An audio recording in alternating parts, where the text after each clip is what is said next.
बच्चों, आज हम लोग थेल्स थ्योरम पढ़ेंगे और थेल्स थ्योरम का स्टेटमेंट जो है हमारे वाइट बोर्ड पर लिखा हुआ है। इसको पढ़ते हैं। If a line is drawn parallel to one side of a triangle to intersect the other two sides in distinct points, then माने तब, मतलब हमेशा थ्योरम में एक गिवन पार्ट होता है, एक प्रूफ करने वाला पार्ट होता है, जो दोनों को देन से अलग किया जाता है। तो देन के पहले गिवन पार्ट है, देन के बाद क्या लिख रहा है, the two sides are divided in the same ratio.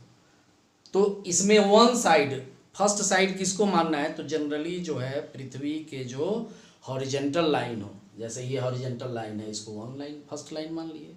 तो अदर टू कौन हो गया, ए बी और ए सी। तो ए बी और ए सी कहाँ कहाँ कटता है, डी और ई पर।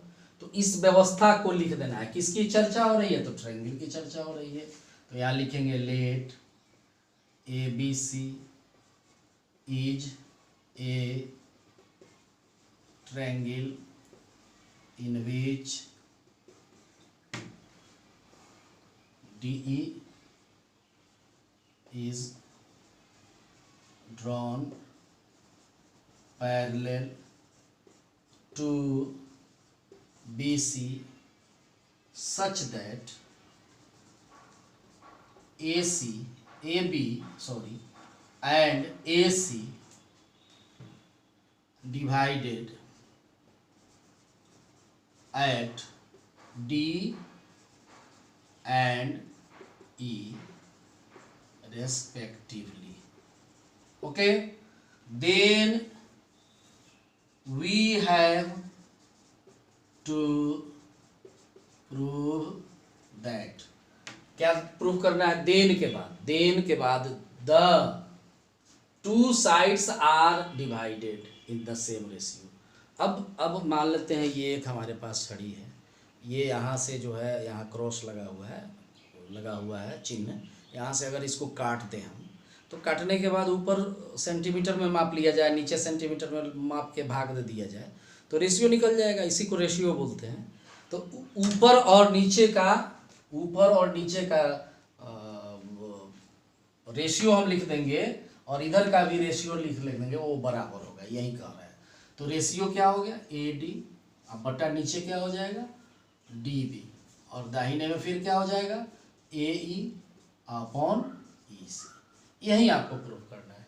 तो थ्योरम में एक हो गया जो स्टेटमेंट हो गया, ये परीक्षा में आपको दिया हुआ रहता है। इसी स्टेटमेंट में किस की चर्चा है, तो ट्रायंगल की चर्चा है, बेस की चर्चा है, अदर टू साइड की चर्चा है, वो पैरेलल लाइन की चर्चा है। तो उसको हमने यहाँ क्लियर किया और एक फिगर बना दिया। अब यहाँ पर अब बात आता है कि हम इसको प्रूफ कैसे करेंगे। तो प्रूफ करने के लिए एक चीज़ जानना जरूरी है। हम इसको मिटाते हैं, इसको स्क्रीनशॉट आप ले लीजिएगा, स्क्रीनशॉट इसका जो है लेके लिख लीजिएगा, हम अलग हट जाते हैं। ओके, अब इसको मिटाते हैं।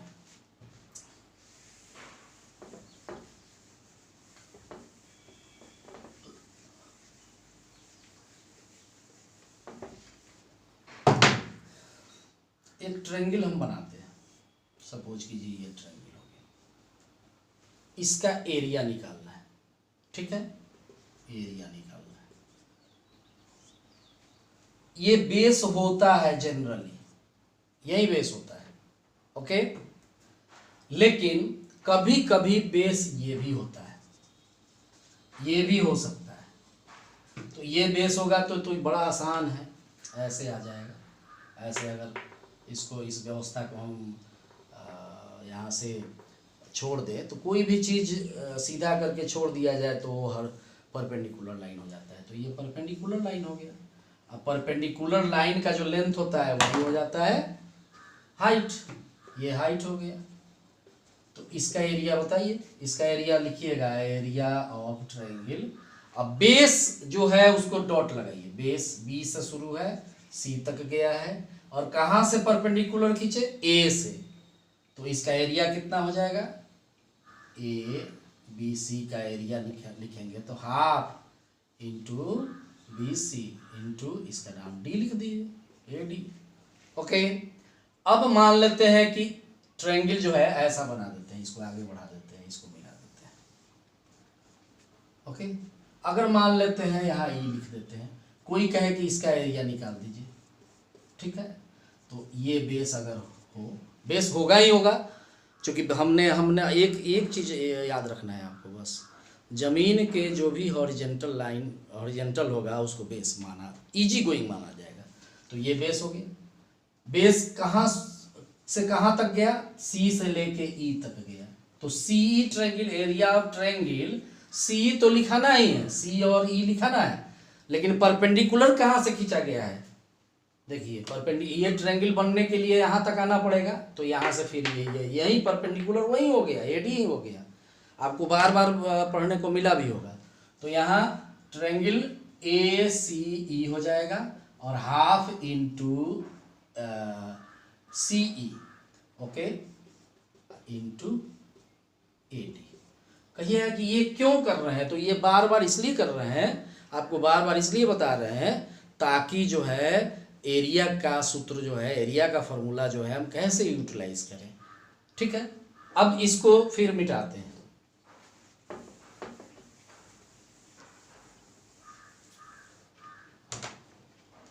सपोज कीजिए ये चित्र फिर बना दिए आपको ऐसा, अब इसको बेस मान लेते हैं। ठीक है, बोर्ड को ऐसा मूव करना है ताकि ये नीचे चला जाए, बोर्ड को ऐसे घुमाना है ताकि आपका ये कहाँ चला जाए? नीचे चला जाए। जैसे सपोज कीजिए कि हमारा ये एक व्यवस्था है, हमने ट्रायंगल ऐसे बना दिया, ओके, ये बना दिया, हमको बेस इसको मान लेना है, यही ना, यही व्यवस्था है। तो अब क्या करेंगे कि इसको अब ऐसे रख लेंगे। ऐसे रखने में तो आपको कोई परेशानी नहीं, बच्चों कोई परेशानी नहीं। अब जो हमारा ये व्यवस्था है इसको यहाँ से डाल देंगे, यहाँ डाल देंगे यहाँ से। ये एक्यूरेट तो नहीं हो सकता है हॉरिजॉन्टल लाइन, लेकिन लगभग है। अब इसको यहाँ से डाल दिए तो ये क्या हो गया? हाइट हो गया। इसको बेस माने तो यही चीज, अब इसको तुलना कीजिए, अब कैसा था? या ऐसा था, तो यहाँ से ऐसे ये गया। ओके, समझ में आया? अब थेल्स थ्योरम को फिर से दिमाग में बैठाइए। ये आगे तक गया था, जो हमने पहले फिगर बनाया था उसको आपको बैठाना है दिमाग में, यही फिगर था।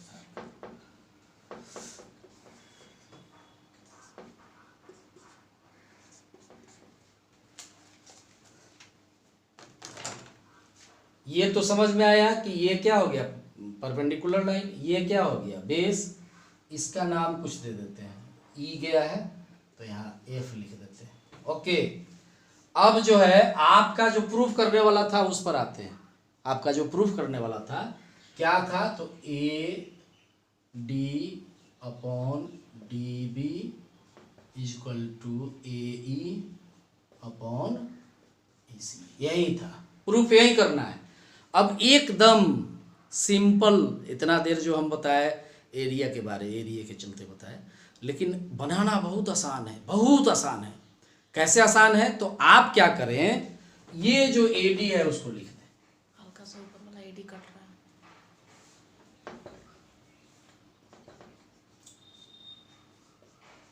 है, एडी लिख दें। उसके बाद क्या है? डीबी, उसको डीबी लिख दें दूसरे जगह पर। तीसरे जगह पर ए लिख दें, चौथे जगह पर ईसी लिख दें। ओके, अब इसको आधा से गुना सबको कर दे, इसमें किसी को कोई दिक्कत नहीं।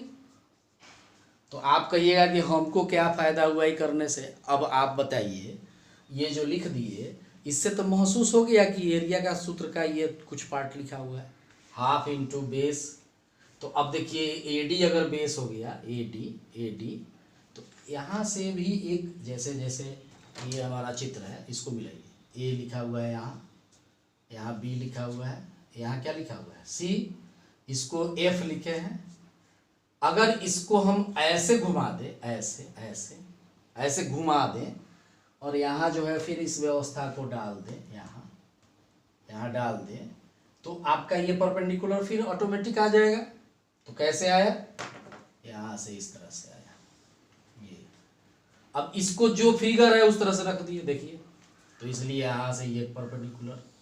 यही चीज बच्चों को नहीं समझ में आता है कि परपेंडिकुलर क्यों डाल रहे हैं, क्यों डाल रहे हैं, सो समझ में अब आ रहा है ना। हम ये जो है इसलिए डाल रहे हैं ताकि इसके एरिया को निकालने में, हमको ट्रायंगल के एरिया को निकालने में सहूलियत हो। और अभी हम जैसा कि बताए हैं 9th के चीज़ों का यूज़ करके थेल्स थ्योरम हमको प्रूव करना है। तो यहाँ जी लिख देते हैं, ठीक है। अब क्लियर है, एडी जो है, एडी अगर बेस मान लिया जाए, ए और डी, अभी डॉट लगाए थे इसके पहले, तो कहाँ से परपेंडिकुलर है, ई से। ओके, तो ई से परपेंडिकुलर है कौन, ई जी। तो इसका मतलब हो गया कि इसमें ई जी से गुना होना चाहिए। तो बेस देखिए, बेस ये है, तो वहां से ये इस पर ये 90 डिग्री उस पर आना चाहिए, जो हमने किताब को बताया यहाँ लिखा। ये आपका एडी, एडी जो है बेस इसमें लाइए, एडी ए, चूंकि यहाँ पर एबीसी हमने लिख दिया है, ए यहाँ पर आपका जो है इसमें बदला हुआ है, डी है, और यहाँ क्या है, ई है। तो आप इस फिगर को थोड़ा सा ऐसे करके सोचिए, तो एडी बेस हो गया, एडी बेस हो गया, हाइट कौन हो गया, तो ई, यहाँ क्या लिखे है नाम, जी, तो इसलिए ई जी लिख दिए। तो कोई भारी चीज तो है नहीं, इसको फिल करना है। और इसको, ये किसका एरिया निकल गया, तो एरिया ऑफ ट्रायंगल।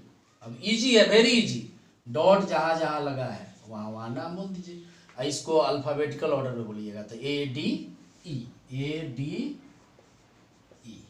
दूसरा जो लिखे डी बी, देखिए तो कहाँ है, डी बी यहाँ है, डी पर डॉट लगाइए, बी पर डॉट लगाइए, और ये डी बी अभी अभी आपको बताए थे, डीबी के बढ़ाए हुए भाग पर एक परपेंडिकुलर डाला हुआ है, कहाँ से, ई से।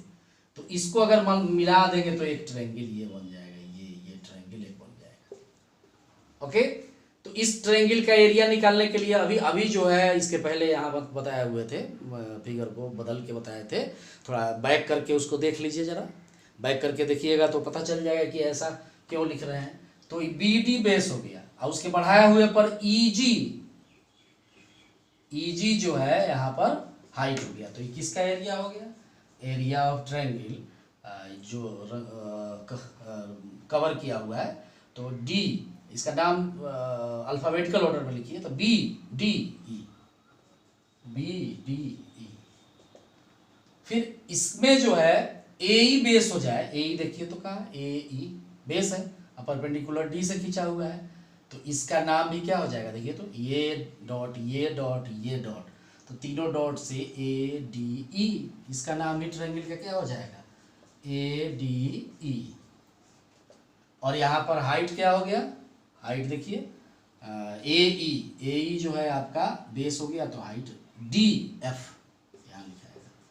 और एक चीज ध्यान दीजिएगा, ई जी यहाँ लिखा हुआ है तो ई जी यहाँ भी लिखा हुआ है, तो डी एफ यहाँ लिखा रहेगा तो डी एफ भी यहाँ लिखाएगा। ओके, इसमें सोचना नहीं है। और इसको जैसे इसको मिलाया है क्रॉस, वैसे इसको क्रॉस मिला दीजिए, ठीक है। तो अब जो होगा, अब ध्यान दीजिए इसको, ई सी देखिए, ई यहाँ सी, कहाँ से परपेंडिकुलर डाला हुआ है, कहाँ से डाला हुआ है, ई सी के बढ़ाए हुए भाग पर डी से डाला हुआ है, इसलिए डी। तो डी या अल्फाबेटिकल आएगा, सी डी ई, तो इसका एरिया क्या हो गया, triangle C D E. Okay, इतना तो समझ में आया।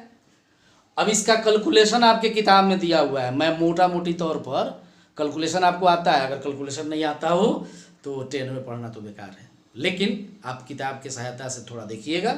मैं यहाँ डायरेक्ट कर दे रहा हूँ, जैसे इसको 1 नंबर लिखा हुआ होगा किताब में, इसको 2 नंबर। ओके, इसको डिवाइड कर देना है, इसको डिवाइड कर देना है, ये बराबर दोनों हट के बीच में बराबर हो जाएगा, और ये डिवाइड होने के बाद ये कट जाएगा, हाफ हाफ कट जाएगा। ओके, समझ में आया।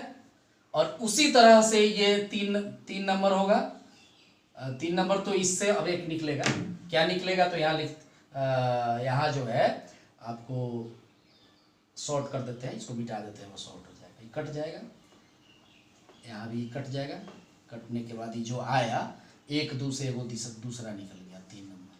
अब ये 4 नंबर हुआ और ये 5 नंबर, इसको भी डिवाइड कर देना है, यहाँ भी डिवाइड कर देना है, तो ये हट के यहाँ बीच में आ जाएगा। आप ऐसा तो कैलकुलेशन करते ही हैं, तो डिवाइड कर देना है, डिवाइड करेंगे तो ये भी कट जाएगा, ये आधा आधा कट जाएगा, तो जो कट गया उसको मिटा देते हैं, तो आपको ये आ जाएगा। इसका नाम हो गया 6 नंबर। अब इस दोनों को देखिए, आपको क्या करना है, ये बराबर ये करना है, दाहिने वाला दाहिने के बराबर करना है। तो बाएं वाला को देखिए थोड़ा, तो बाएं वाला में ऊपर देखिए तो बराबर है, नीचे वाला जो है ट्रायंगल को जरा वॉच कीजिए कहाँ है, ये ट्रायंगल और ये ट्रायंगल कहाँ है, तो B D E, B D E ये है, ये जो हमने अभी रंगीन किया, ब्लैक किया, और दूसरा सी डी ई, तो सी डी ई, तो इसको भी क्रॉस कर देते हैं। अब याद कीजिए 9th में ऐसा पढ़े थे हम लोग, ये क्या है, एक पैरेलल किसके खिंचा हुआ है, इसके, तो एक बेस हो गया ही। अब उलट देंगे इसको तो ये बेस हो जाएगा, उसी बेस पर ये ट्रायंगल भी बन रहा है, ये और इधर वाला भी बन रहा है, तो एक ही बेस पर 2 ट्रायंगल बन रहे हैं और एक ही पैरेलल के बीच। तो ऐसा थ्योरम 9th में पढ़ना था कि बेस एक ही हो और पैरेलल लाइन उसके रेस्पेक्ट में कोई हो, तो उसके बीच जो ट्रायंगल बनते हैं उनका एरिया बराबर होता है। तो यहाँ पर लिखेंगे वी नो दैट, एक स्टेटमेंट लिखेंगे, know that the area of triangle is equal if it is on the same base and parallel line। ठीक है, ओके, मतलब बेस वही हो और उसके पैरेलल कोई लाइन खींचा हुआ हो, उसके बीच में जो भी ट्रायंगल बनेंगे उसका एरिया बराबर होगा। और इसी के आधार पर इसको यहाँ पर लिखेंगे देयरफॉर, इसको शॉर्टकट भी लिख सकते हैं, इसको इतना बड़ा नहीं करके छोटा कर लेंगे, इसको यहाँ एकदम छोटा करके लिखेंगे, D E is the base and D E parallel to B C, therefore area of triangle, इसका तो नाम देखिए लिखा हुआ है, बी डी ई बराबर एरिया ऑफ ट्रायंगल, नीचे वाला देखिए सी सी डी ई बराबर हो गया। तो ऊपर वाला ऊपर के बराबर, नीचे वाला नीचे के होता है, फ्रॉम 3 and 6, ये रूट, इसके बाद आप ये लिख लेंगे, ओके। तो इस तरह से इसमें जब थेल्स थ्योरम आप पढ़िएगा तो इस वीडियो को 1-2 बार देखिएगा, फिर इसको अगर 1 बार 2 बार देख लीजिएगा तो फिर हम दूसरे वीडियो में इसका पार्ट 2 करके बना के और इसको थोड़ा और हल्का ढंग से आपको समझाएंगे। Thank you very much.